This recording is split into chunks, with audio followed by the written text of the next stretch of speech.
No rehefa nankaty am-piasana an'io a, dia mazava ho azy fa mandeha taxi be. Raha mandeha taxi be dia be dia be ny zavatra hita eny am'manodidina eny.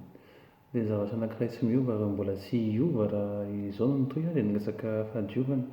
Sachet à gauche, sachet à droite, fako plastika, fako isan-karazany, izay no hitanao manerana ny làlana, manerana ny tanàna rehetra izay alehanao dia matetika misy fako foana. Ary na hoe mivangongo amina fanahy-pako ary ny fako dia hitanao hoe mi-déborde. Henjana be mihitsy mahita an'izany. Ny zavatra tiako hamafisina fotsiny dia ny hoe tsy afaka hivoatra isika ary tsy handroso velively Madagasikara ary tsy handroso velively ny isam-batan'olona raha hoe miaina anaty tontolo iainana maloto izany isika.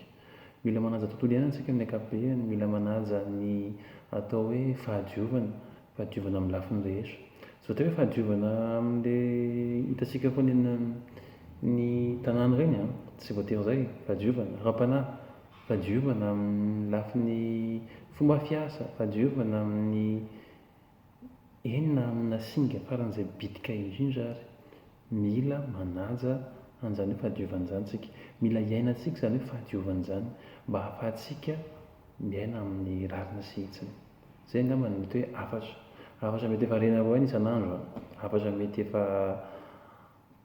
tokony ho tsapanareo fa tsisy sarotra mamerina foana moa.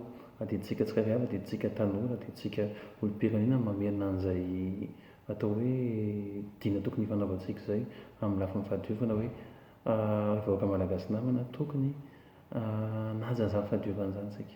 Zava-dehibe mihitsy izany. Ary mino ahy ianao fa hanova zavatra be dia be izany.